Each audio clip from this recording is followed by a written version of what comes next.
નમસ્કાર, સ્વાગત છે તમારું અમારી ચેનલ લેવિકા વોઇસ પર એક નવા વિડીયોમાં। મમ્મી, તમને કેટલી વખત કહ્યો છે કે ગુડીને ઉટપટાંગ વાતો ન શીખવો। મોટો દીકરો રજત પોતાની મમ્મી ભારતીબેન ઉપર ભડકતા બોલ્યો એટલે તેઓ ચોંકી ગયા। પરંતુ બેટા, મેં એવું શું શીખવાડી દીધું ગુડીને કે તું આટલો નારાજ થઈ રહ્યો છે? એટલામાં જ તેમની મોટી વહુ મોના બહાર નીકળી અને કહેવા લાગી, મમ્મીજી, આજે સવારથી તમારી ગામડાની ભાષામાં ખબર નહીં શું બડબડાવી રહી છે અમારી દીકરી। અમે તેને આટલી મોંઘી ઇંગ્લિશ મીડિયમ પ્લે સ્કૂલમાં ભણાવી રહ્યા છીએ જેથી તે સારું અંગ્રેજી શીખી શકે અને આગળ તેનું કોન્વેન્ટ સ્કૂલમાં એડમિશન થઈ શકે, પરંતુ તમે છો કે અમારી બધી જ કોશિશ ઉપર પાણી ફેરવવા મંડાણા છો। ભારતીબેન હેરાનીથી દીકરા અને વહુની વાતો સાંભળી રહ્યા હતા અને એટલામાં જ મોના પોતાના પતિ રજતને કહેવા લાગી, સાંભળો, તમારા મમ્મીની ગામડાની ભાષા તો આપણી દીકરીનું ભવિષ્ય બરબાદ કરી નાખશે। ખબર નહીં આના માટે કેટલા કેટલા સપના જોયા હતા। તમારી મમ્મીને કહો જરા દૂર જ રહે આપણી દીકરીથી। ભારતીબેન ઘણી વારથી પોતાની વહુનું અપમાનજનક વાતો સાંભળી રહ્યા હતા। મોટી વહુ તીર જેવા શબ્દો સતત બોલતી જતી હતી અને મોટો દીકરો રજત સામે ચૂપચાપ ઊભો હતો, અથવા તો એમ કહો કે પોતાની પત્નીના વ્યવહારને સંમતિ આપી રહ્યો હતો। 6 મહિના પહેલા જ પતિના મૃત્યુનું દુઃખ સહન કરી ચૂકેલા ભારતીબેન લગભગ રોજે પોતાની વહુઓના આવા તીખા શબ્દોના શિકાર બનતા જતા। ભારતીબેનને 2 દીકરા અને વહુઓ હતી। મોટા દીકરા રજતને એક દીકરી છે જેને બધા જ પ્રેમથી ગુડ્ડુ બોલાવે છે અને નાના દીકરા સનતને 1 વર્ષ પહેલાં જ લગ્ન થયા છે। થયું એમ કે ભારતીબેન ઘણી વખત કામ કરતાં કરતાં ગામડાના લોકગીતો ગણગણાવતા રહેતા હતા અને આ ગીતો સાથે જોડાયેલી પોતાની નાનપણની યાદો તાજી કરી લેતા હતા। એક દિવસ ગુડ્ડુએ પોતાની દાદીને આ ગીત ગાતા સાંભળી લીધા અને પોપટની જેમ થોડાક શબ્દોને રટી લીધા, જેના લીધે મોટી વહુએ આટલો મોટો હોબાળો મચાવ્યો। હકીકતમાં આ મુદ્દો તો ફક્ત એક બહાનું હતું, પોતાની સાસુ ઉપર રોબ જમાવીને રાખવાનું। વહુ જાણતી હતી કે તેના સાસુ બિલકુલ સીધા સાદા છે, એટલા માટે તેમને દબાવીને રાખવા માટે તે ઘણી વખત કોઈને કોઈ મુદ્દો ઉપાડીને કલેશ શરૂ કરી નાખતી હતી અને રજતને હંમેશા પોતાની પત્નીની વાતો જ સાચી લાગતી હતી।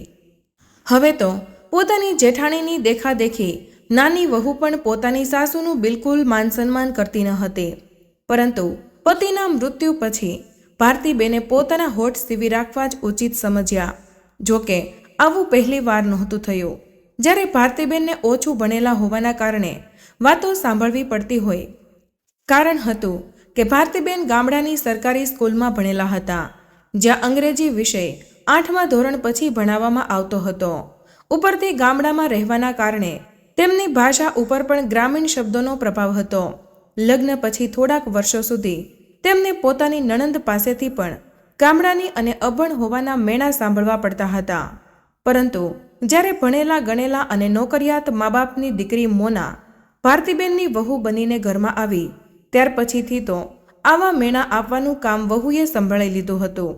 આટલા વર્ષોથી સતત અપમાનજનક શબ્દો સાંભળતા સાંભળતા ભારતીબેનનો આત્મવિશ્વાસ પણ ખૂબ જ ઓછો થઈ ગયો હતો। હવે તેઓ કોઈની સાથે વાત કરવામાં પણ અચકાતા હતા। ક્યારેક ક્યારેક તેઓ પોતાની જાતને જ પૂછી બેસતા, શું હું ખરેખર અભણ કહેવાઉં? નાનકડા ગામમાં સાધારણ પરિવારથી સંબંધ રાખતા હતા ભારતીબેન, જેમના જન્મ ઉપર દાદી ખૂબ જ રોયા હતા, કેમ કે 2 દીકરીઓ પછી ત્રીજી દીકરી જન્મી હતી અને ઘરના મુખિયા દાદી હતા। તેમના બાપુજી દાદીની અને દરેક વાતો માનતા હતા, એટલે તેમની બાનું જીવન પણ દાદીના ઈશારા પર જ ચાલતું હતું। તેમના બાને તો કંઈક કહેવાનો અધિકાર ક્યારેય હતો જ નહીં। તેમના બા બાપુજીને તો એવું જ કરવું પડતું હતું જે દાદી કહેતા હતા, એટલે ત્રણેય બહેનોનું જીવન પણ દાદીના ઈશારા ઉપર જ ચાલવા લાગ્યું। ભણી ગણીને પોતાના પગભર ઊભા થવું ભારતીબેનનું નાનપણથી જ સપનું હતું, પરંતુ ગામડાની સરકારી સ્કૂલમાંથી 10 ધોરણ પાસ કરતાં જ દાદીનો હુકમ આવી ગયો કે હવે ભણવાનું બંધ કરીને ઘરના કામ કરો। પરંતુ હું ભણવા માંગુ છું બાપુજી, કંઈક કરી દેખાડવા માંગુ છું, ભારતીબેને કહ્યું તો દાદી રૂઆબદાર અવાજમાં બોલ્યા, થોડું એવું ભણી ગઈ છો તો માથા પર બેસી ગઈ છો, હજી વધારે આગળ ભણીશ તો કાતરની જેમ તારી જીભ ચાલશે. ખબર નહીં શું શું જોવું પડશે અમારે. હવે ઘરે બેસીને સિલાઈ કામ શીખ. ભારતીબેનના ઘણા વિરોધ કરવા છતાં પણ તેમના બાપુજીએ કર્યું એ જ જે દાદીએ કહ્યું. ભારતીબેને ભણી ગણીને આત્મનિર્ભર બનવાની વાત કરી તો એ વાતને એમ કહીને રફા દફા કરી દેવામાં આવી કે હવે પોતાના ઘરે જઈને જ ભણજે અને આત્મનિર્ભર બનજે.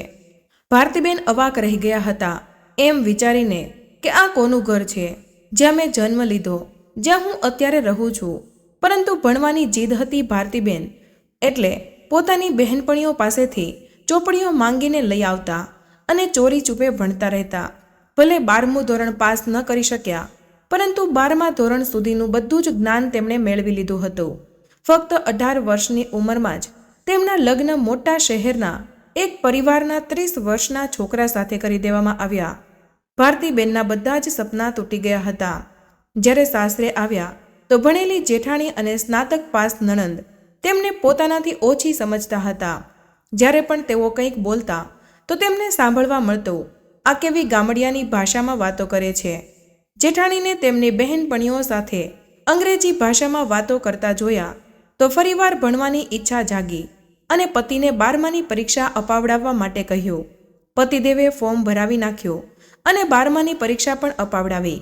12મા ધોરણમાં પાસ થયા પછી મન ખુશ થઈ ગયું કે આગળ ભણવા મળશે તો કદાચ હવે બધા જ સપના પૂરા થઈ જશે. પરંતુ ફોર્મ ભરવાનો સમય આવ્યો તો ખબર પડી કે તેઓ ગર્ભવતી છે. સાસુમાએ સાફ સાફ નિર્દેશ આપી દીધો કે હવે ઘરે બેસીને ગૃહસ્થી સંભાળો. ભણવા ગણવાનો સમય હવે નીકળી ગયો છે.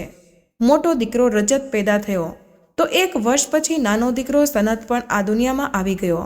એટલે પતિદેવે ખૂબ જ પ્રેમથી સમજાવ્યું કે છોકરાઓ મોટા થઈ જાય પછી તારી પાસે સમય જ સમય હશે, ત્યારે તું તારા બધા જ સપનાઓ પૂરા કરી લેજે. ભારતીબેને ખુશી ખુશી પોતાના પરિવારની જવાબદારીઓ પૂરી કરી. પતિના પ્રમોશન અને બાળકોની સફળતામાં તેમનું સૌથી વધારે યોગદાન હતું. બધાને પ્રગતિના આકાશ પર લઈ જવાવાળા પગથિયા બન્યા હતા ભારતીબેન. ધીરે ધીરે પોતાના સપનાઓને તો જાણે ભૂલાવી જ દીધા હતા તેમણે. આજે જ્યારે ભારતીબેને દીકરા અને વહુના મોઢે અપમાનજનક વાતો સાંભળી તો તેમની ધીરજ હવે ખૂટી ગઈ. એકલામાં જઈને ખૂબ જ રડ્યા, પરંતુ પછી પોતાની જાતને સંભાળીને હંમેશાની જેમ પોતાના કામમાં વ્યસ્ત થઈ ગયા. સાંજે ભારતીબેન ખરીદારી કરવા માટે માર્કેટ ગયા તો ભીડમાંથી અચાનક જ એક અવાજ એમને સંભળાયો. ભારતી, ઓ ભારતી. ભારતીબેનને અવાજ કંઈક જાણીતો હોય એવું લાગ્યું. પછી સહસા બોલે ઉઠ્યા. રચના. પાછળ વળીને જોયું તો રચના જ ઊભી હતી. આટલા વર્ષો પછી પોતાની નાનપણની બહેનપણીને મળીને ભારતીબેનનો ચહેરો ખુશીથી ખીલી ઉઠ્યો. ચલ, બાજુના રેસ્ટોરન્ટમાં જઈને બેસીએ, રચનાએ કહ્યું. તો ભારતીબેન બોલ્યા, આટલા વર્ષો પછી તું અહીં આ શહેરમાં મને મળીશ એવું તો મેં ક્યારેય વિચાર્યું જ નહોતું. એટલે રચનાબેને કહ્યું, ભારતી, અહીંથી ગર્લ્સ કોલેજમાં પ્રિન્સિપાલ તરીકે મારું પોસ્ટિંગ થઈ ગયું છે. એટલે મારા પતિએ પણ અહીં જ ટ્રાન્સફર કરાવડાવી લીધું અને બાળકો પણ હવે સેટલ થઈ ગયા છે. બંને સારી નોકરી કરી રહ્યા છે. તું કહે, તું આજકાલ શું કરી રહી છે? ભારતી, ખૂબ જ મોટા સપનાઓ હતા તારા. ક્યાંક નોકરી કરે જ છે કે પછી બિઝનેસ? રચના દ્વારા પૂછવામાં આવેલા પ્રશ્ન પર ભારતીબેન ઉદાસ થઈ ગયા. ચહેરા પર નિરાશાના ભાવ ઘેરાઈ આવ્યા. વિચારવા લાગ્યા, શું સપના હતા મારા? પણ વિચારતા વિચારતા આંખમાં આંસુ આવી ગયા અને રૂંધાયેલા અવાજે બોલ્યા, સપના પૂરા કરવાવાળા પતિ જ હવે નથી રહ્યા રચના. 6 મહિના પહેલાં જ મને એકલી મૂકીને દુનિયાને અલવિદા કહી ગયા. આ વાત સાંભળીને રચનાને ઝટકો લાગ્યો. ભારતીબેનની આંખોમાંથી આંસુ લૂછતા રચનાબેન તેને ગળે વળગી પડ્યા. થોડીવાર પછી રચનાબેને પૂછ્યું, તો આત્મનિર્ભર બનવા વિશે તે વિચાર્યું શું કામે નહીં? પોતાનું ભણતર પૂરું કરીને શિક્ષિકા બનવા માંગતી હતી તું. હું લગ્ન પહેલાં દાદીના હિસાબે જિંદગી ચાલતી હતી અને લગ્ન પછી સાસુએ ઘર સંભાળવાનું કહી દીધું અને હવે દીકરાઓના લગ્ન થયા પછી વહુઓના ઈશારા ઉપર નાચી રહી છું હું. વહુઓ નોકરી કરી રહી છે એટલે હું આજ સુધી ઘર જ સંભાળી રહી છું.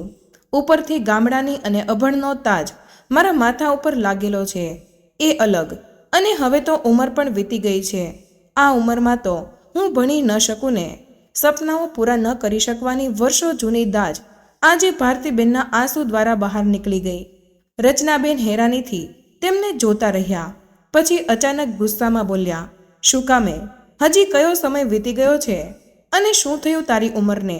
પરંતુ રચના, હવે પોતાના સપના પૂરા કરવા નીકળીશ તો સૌથી પહેલાં તો ઘરના લોકો જ મારા ઉપર હસશે અને જગ હસશે એ અલગ. ભારતી, તું તો એવી નહોતી. મારી બહેનપણી ભારતી તો ક્યાંક પણ હાર માને એવી નહોતી. મારી વાત ધ્યાનથી સાંભળ. લોકો એક દિવસ હસશે, બીજા દિવસે વાતો કરશે અને ત્રીજા દિવસે ભૂલી જશે. તું લોકો વિશે ન વિચાર. તું એ જ કર જે તારે કરવું હોય, જે તને ખુશી આપતું હોય. એ વાત હંમેશા યાદ રાખજે કે જિંદગી તારી છે, લોકોની નહીં. ભારતી, પોતાની અંદરની તે ચંચળ અને બેકબાગ છોકરીને જાગૃત કર, જે પોતાની દાદી સામે પણ બોલવાની હિંમત રાખતી હતી. તું આજે પણ એ બધું જ કરી શકે છે જે એ સમયે કરી શકતી હતી. બની શકે કે પહેલી વખતમાં સફળતા ન મળે, પરંતુ તું હિંમત રાખીને અડગ રહેજે. હાર ક્યારેય ન માનતી. સફળતા જરૂર તને મળશે. રચનાબેને ભારતીબેનને પોતાનું વિઝિટિંગ કાર્ડ આપ્યું અને કહ્યું, જ્યારે તારે ભણવાનું શરૂ કરવું હોય તો મને આવીને મળી લેજે. હું તારા માટે કોલેજમાં સ્પેશિયલ ક્લાસીસનો પ્રબંધ કરાવી દઈશ. બહેનપણીની વાતોએ ભારતીબેનમાં જાણે નવી હિંમતનો સંચાર કરી દીધો. તેમને એવું લાગ્યું જાણે કોઈએ તેમને ગાઢ નિંદરમાંથી જગાડ્યા હોય. જેમ જેમ તેઓ ઘર તરફ આગળ વધી રહ્યા હતા, તેમના મનમાં પોતાની ઓળખાણ બનાવવા માટે તડપ પણ વધી જતી હતી. આ જ સમય છે જે પોતાના સપનાઓ પૂરો કરવાનો, એમ વિચારતા ભારતીબેનને ઘરનો દરવાજો ખોલ્યો. સામે જોયું, બંને દીકરા રજત અને સનત ઘરે પહોંચી ગયા હતા અને વહુ રસોડામાં જમવાનું બનાવી રહી હતી. શોપિંગ બેગને એક તરફ રાખીને ભારતીબેને તે જ સમયે વાત કરવાનું નક્કી કરી લીધું અને બધાની સાથે બેસી ગયા. બંને વહુઓ પણ બહાર આવી ગઈ.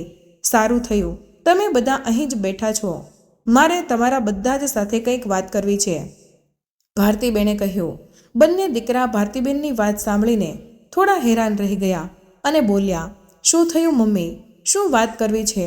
ઘણા વર્ષોથી મારી કંઈક ઈચ્છા હતી જેને હું પૂરી કરવા માંગુ છું. મને લાગે છે હવે સમય આવી ગયો છે, ભારતીબેને કહ્યું. તો રજત બોલ્યો, મમ્મી સાફ સાફ જણાવો ને, શું કહેવા માંગો છો? મેં નક્કી કરી લીધું છે કે હું આગળ ભણીશ, ભારતીબેને પોતાની વાત કહી. તો બધા જ હેરાન રહી ગયા. મંદિર અને સત્સંગ સિવાય આ કયો નવો શોખ પાડી લીધો તમે મમ્મીજી? આ પણ કોઈ ભણવાની ઉંમર છે? કંઈક તો વિચાર કરીને બોલો. રજતે પણ કહ્યું, આ કેવી વાત કરી રહ્યા છો? આજે તમારી તબિયત તો ઠીક છે ને? હા, હું બિલકુલ ઠીક છું. અને આ કઈ રીત છે તારી મારી સાથે વાત કરવાની? મારા પણ કંઈક સપના હતા, કંઈક ઈચ્છાઓ હતી મારા મનમાં પણ, અને જો હું તેને હવે પૂરા કરવા માંગુ છું તો એમાં ખોટું શું છે? આમાં સાચું પણ શું છે મમ્મી? સનતનો અવાજ આવ્યો. તમે આ ઉંમરમાં ભણવા નીકળશો તો આસ પડોશના લોકો શું કહેશે? અને મારા સસરા પણ આ શહેરમાં જ રહે છે, ત્યાં શું આબરૂ રહી જશે મારી? અને મારા મિત્રો, તે લોકો તો મારા ઉપર હસશે, મારો મજાક ઉડાવશે. નાની વહુ તનુ પણ ક્યાં ચૂપ રહેવાની હતી. તે પણ બોલી, મમ્મી, હમણાં જ પપ્પાનો સ્વર્ગવાસ થયો છે અને તમને આ બધું કરવાનું સૂચી રહ્યું છે. અને જો આ બધું કરવું જ હોય તો ક્યાંક બીજે જઈને કરો. આ ઘરમાં આ બધું નહીં ચાલે.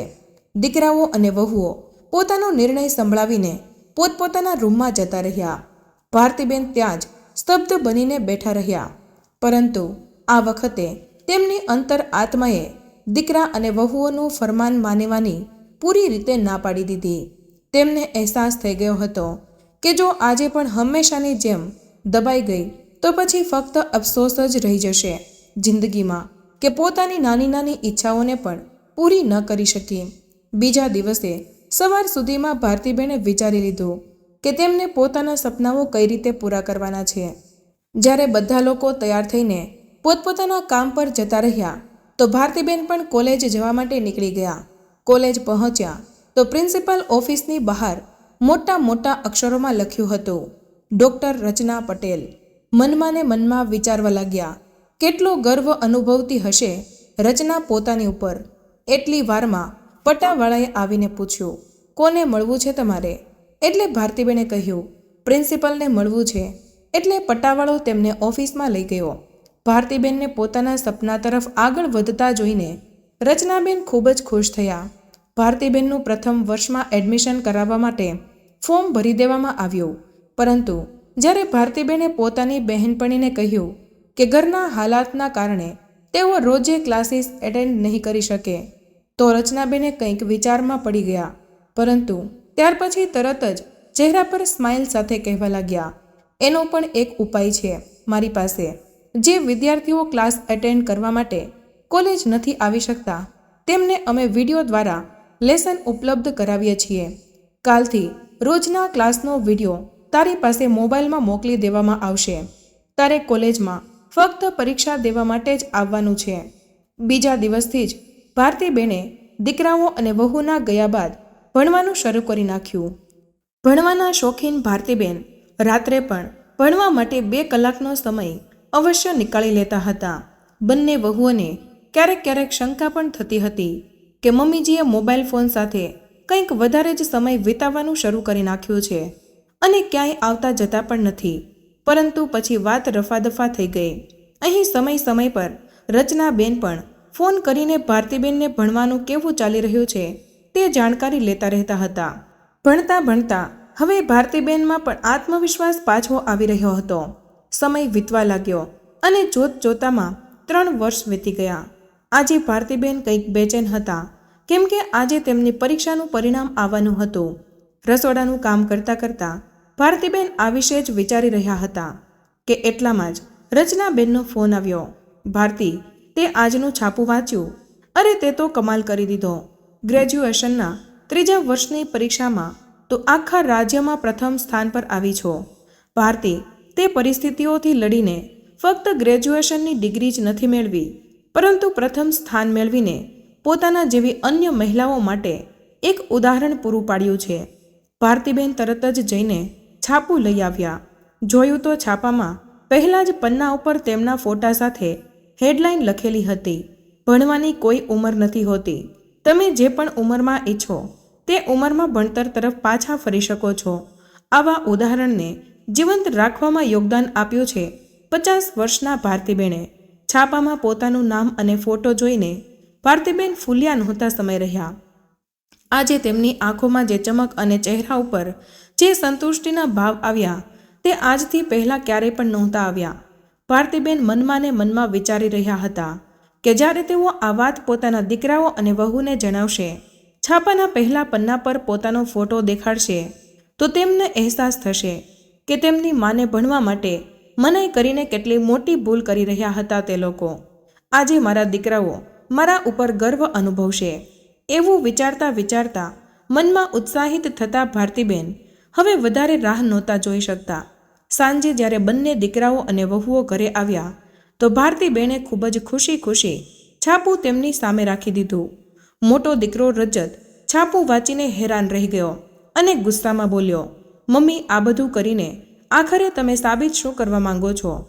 પહેલાં પણ તમને આ વાત સમજાવી હતી કે આ બધું નાટક કરવાનું હોય તો ક્યાંક બીજે જઈને કરજો. છાપું જોઈને મોટી વહુ બોલી, અચ્છા, એટલે જ હું વિચારતી હતી આટલા દિવસોથી મમ્મીજી ફોન પર શું કરી રહ્યા છે, તો આ બધું કરી રહ્યા હતા તમે. મોના, થોડી નમ્રતાથી વાત કર. આ કઈ રીત છે મારી સાથે વાત કરવાની? ભારતીબેને વિરોધ દર્શાવ્યો. મોના, જ્યાં સુધી મેં ભણવાનું શરૂ નહોતું કર્યું ત્યાં સુધી હું તમને અભણને ગામડાની લાગતી હતી અને આખો દિવસ તમે લોકો મને સંભળાવતા રહેતા હતા. અને હવે જો હું આગળ ભણી રહી છું તો એમાં પણ તમને શરમ અનુભવાઈ રહી છે. મારું આગળ ભણવું તમને નાટક લાગી રહ્યું છે. તમે લોકો તો નોકરી પર જતા રહો છો.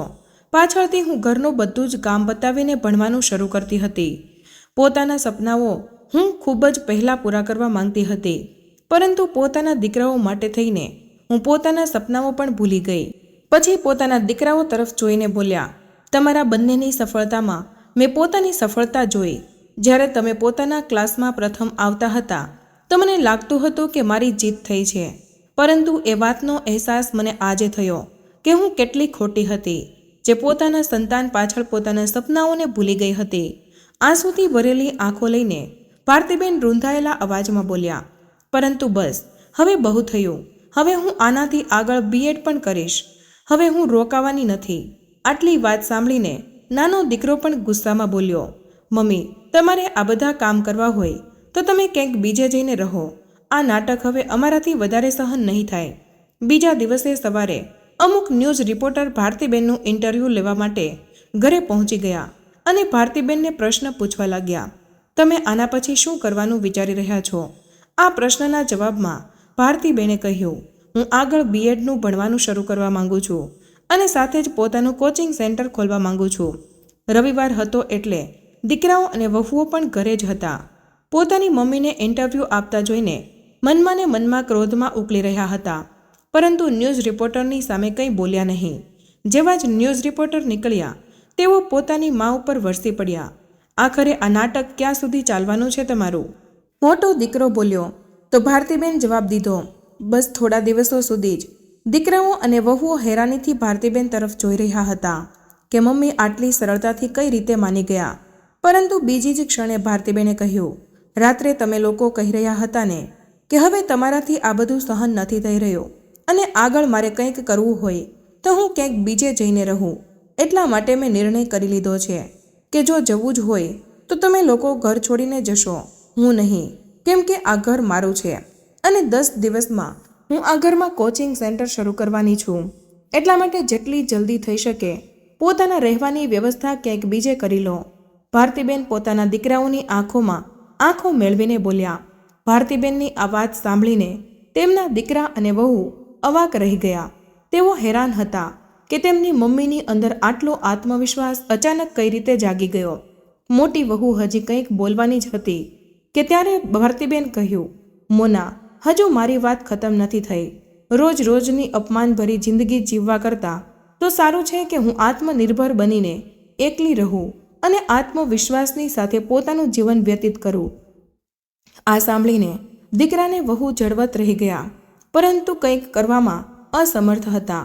કેમ કે મકાન ભારતીબેનના નામ પર જ હતું. ભારતીબેન પોતાનો નિર્ણય સંભળાવીને પોતાના રૂમમાં જતા રહ્યા. બીજા દિવસે મકાનની બહાર એક મોટું બોર્ડ લગાવવામાં આવી રહ્યું હતું. ભારતીબેન ગર્વ અને મુસ્કાનની સાથે તેમની તરફ જોઈ રહ્યા હતા. બોર્ડ ઉપર મોટા અક્ષરોમાં લખ્યું હતું, ભારતી કોચિંગ સેન્ટર.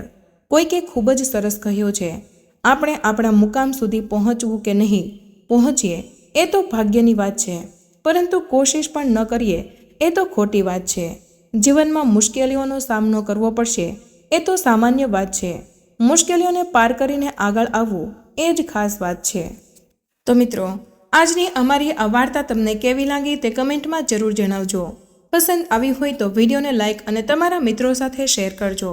ચેનલ પર નવા હોય તો ચેનલને સબસ્ક્રાઇબ કરવાનું ભૂલશો નહીં. મળીએ એક નવા વિડીયોમાં. ત્યાં સુધી બધા જ મિત્રો સ્વસ્થ રહો, મસ્ત રહો, સુરક્ષિત રહો. ધન્યવાદ.